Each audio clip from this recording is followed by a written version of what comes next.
Alright, so how many of you have a Facebook? Have a Facebook? Yeah, that's what I thought. Well, you are part of the 500 million people in the world that currently are on Facebook. And I am one of them. Turn it on. This is Facebook. My man. Yeah. Anything else on my information? Now turn it off. I don't show them anymore. Alright. Well, an article by Odell reported from eMarketer revealed that a full 42.3% of the entire American population was using Facebook in February 2011 alone. And today, I want to explain and teach you how Facebook is used irresponsibly and how to do so responsibly. I've been researching my information for the past week, and as you've seen, I'm a Facebook member, and I've been so for about, I want to say, 3 years. All of you guys have Facebook. You all raise your hands, most of you. I'm sorry for those who don't. And you guys don't, I don't know if you guys know, but Facebook could be used irresponsibly, and it could actually ruin your life. So, in my speech today, I am going to explain and teach for you how Facebook is used irresponsibly and how it can affect a person's social, personal, and professional life. Alright. Facebook is a great networking site, and it can be used to interact with old friends, new acquaintances, and even family members if you wanted to. But the misuse of it can lead to risk of privacy and serious consequences. And first of all, I want to start off with your social life. As research done by two Masters of Science named Muse and Desmarais, they were showed a significant relationship between time spent on Facebook and jealousy-related feelings. A reason for this would be because of lack of privacy, and information displayed on Facebook can be shown to a partner and maybe something that you wouldn't want to show someone that you're in a good relationship with. And an example would be like if you're on Facebook and you wanted to see if a cute girl or a handsome dude was single, but you never know if that stuff is real, so you're going to have to watch out for that. And it also doesn't help that people can be looking on your Facebook 24/7 and be considered stalker. Alright. Secondly, Facebook can also ruin a person's life personally, whether being relationship-wise and or with family. And an extreme example of this is a story done by journalist Daily from the Newsweek website. There was a story of a woman who was in a fight with her husband, and they were getting in an argument and they divorced. And then the next day she changed her Facebook status from married to single, and then the day after that, the husband broke into her house and stabbed her to death. That's pretty intense. That'd be pretty crazy. Another thing Facebook can be used against you is if you're in a relationship, it can be also used in divorce. It is known that Daily also put that Facebook is a popular way for attorneys to look at their clients' spouses in a way to look for evidence of neglect, infidelity, and deception. But the main problem for Facebook, which in my case would be it could out you to your family. So alright, turn it on. I'll show you. I'll give you guys a good explanation. So it's my Facebook. I have a notification, and just the other day, this is embarrassing, right? Just the other day, my friends were at my house, and one of my friends decided to go on my computer, and I was still logged on Facebook. And the game that we play is we always post something retarded about each other, or something that's not even true. And I have a lot of family on Facebook, family from Philippines, my dad, my mom, my brothers, and my friend decides to post that, dude, my vagina hurts. Look at this, I already have, what, 9, 10, 11, 12 people that like it. This right here is my cousin. He made fun of me. and my friend John that posted it. And if you see this, John, I hate you. All right, Sarah, thank you. But lastly, Facebook can also ruin a person's personal life being work-related. Facebook can cost the person his or her job, as Daly also explains it in her journal. A survey was found that employers found that half the people they interviewed were turned down because of something they found on Facebook that was considered unsavory.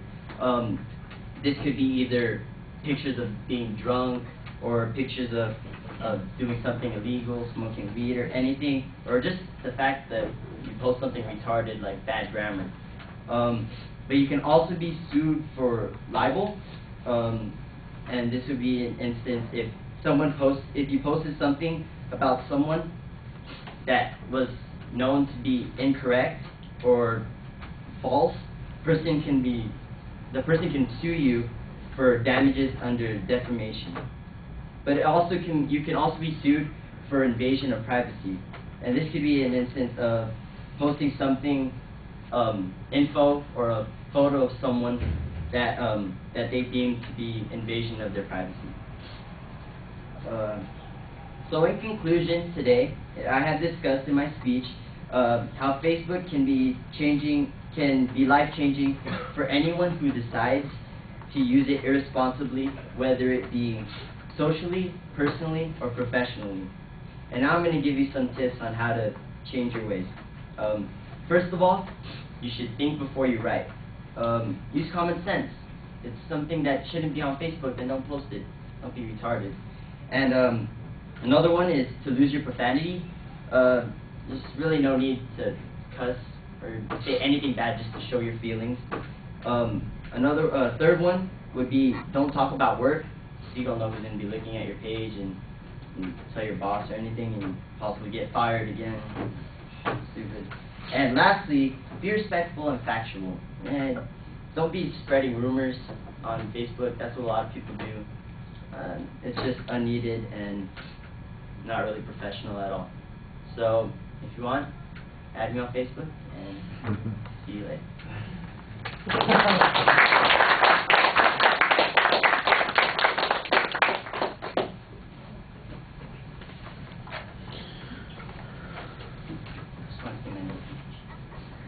So, Brianna, what did you think? He was really enthusiastic. It was a pretty good thesis. With this, he definitely established his credibility. He was a user. He knew what he was talking about. He did use specific examples and he summarized at the end, but used the word retarded like 3 times. I know it's like slang and it's what people use, and I personally don't have a problem with it. Someone else might. Yeah. That was it was All right. You don't have to stand there while we're talking. As a matter of fact, I think you feel a little bit like a target when you do that. So, you go ahead and close down, and I'll give you your comments here as we go along. Brianna, I appreciate your comment about the use of the word retarded. You got to be careful about those kinds of things, and I know that most people aren't using it in a pejorative way. They're just trying to make a comment, but some people will take offense at it.